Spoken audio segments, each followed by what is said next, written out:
Good morning, everyone. I'm on my way to work, but I wanted to get Mr. Finn dressed up for Disney Monday, and I found this outfit on eBay. And as you can see, it's a little scamp from Lady and the Tramp, and I fell in love with this and immediately thought of Mr. Finn because he is my little scamp. He hasn't had any adventures lately, so he's a little bit cranky and a little bit pouty, as you can see, because he wants to go on a big adventure, but Mom says he needs to stay home for a while. And there's his little shorts that go with it, and this is so cute I may never get him out of it. Or if I get him out of it, I'll put him back in it. Anyway, there's my little scamp outfit for Disney Monday. I would have done a changing video if I could get the better light for the morning, and I don't have that, so we just put him in it. But I'm going to tell you some fun facts about this movie. Of course, it comes from Lady and the Tramp, which a few weeks ago I did a Disney Monday video with Charlotte, and she was wearing her Marie outfit from Aristocats, and I told you my 4 best movies. And Lady and the Tramp is number 2. Maybe tied with number 1 sometimes, which is 101 Dalmatians. But as you know, I'm the real dog lover here. I have 5 Westies, and they are all spoiled rotten, and I love them, and I just love dogs. I love dogs, period. And the funniest part was when I was in England with my daughter, Elizabeth, a few years ago, every time I saw a Westie, I just gravitated to the owner, and we talked and talked and talked.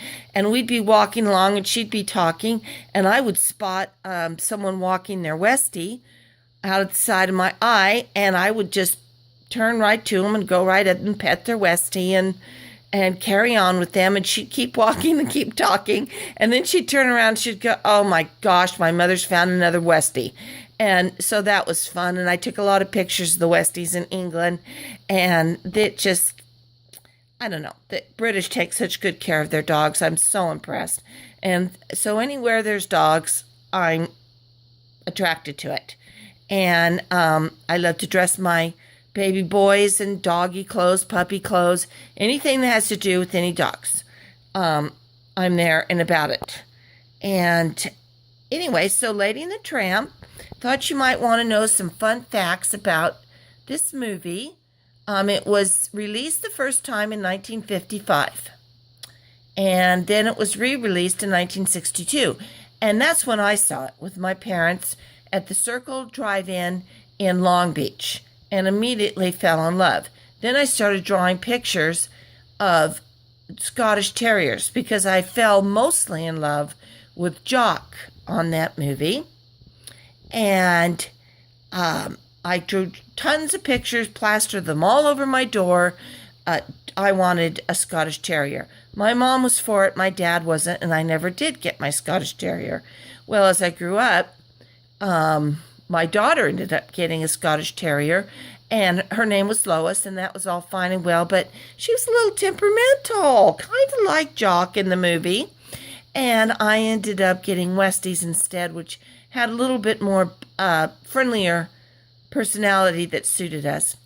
Anyway, there's some interesting facts about this movie.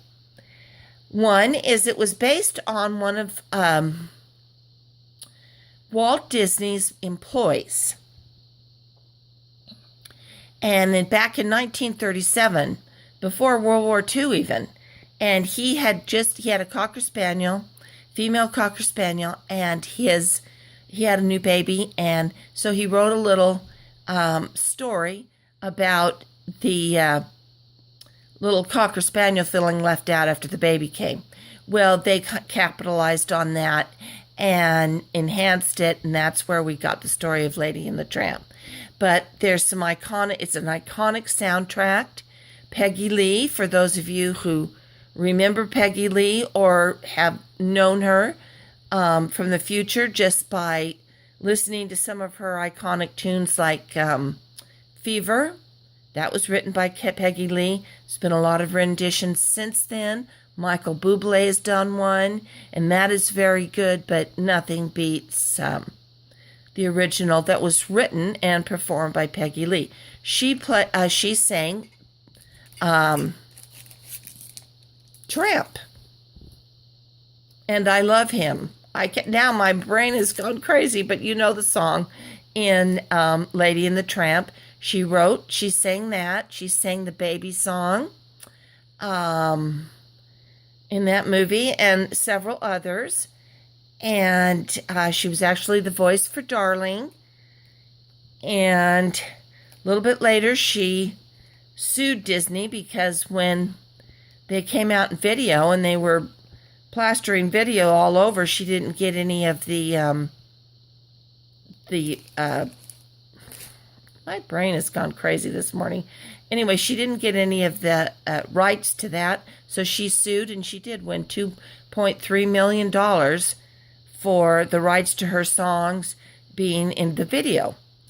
And, of course, we know the iconic song in there, Bella Notte, with the dogs eating the spaghetti, and the Italians cooks singing to them, which is, I love that song. If there's anything that makes me happy, and it's He's a Tramp. That's the song Peggy Lee did. And Peg, she also plays Peg in the movie In the Dog Pound when Peg is singing that song about Tramp. Anyway, and then it was re-released again in 2005, and I actually saw that re-release with my two daughters, Robin and Elizabeth, and we went down to the El Capitan Theater in Hollywood, which is owned by Disney.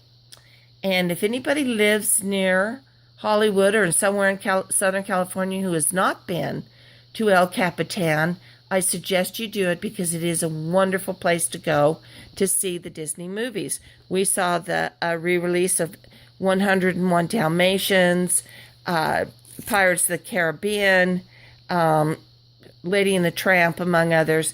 And they decorate the theater all up. It has the balcony. It's a very old style, huge screen with the stage. And they always have some kind of Disney performers come out before the movie starts, and they do a little show. And if you have children, you take the children, they love it.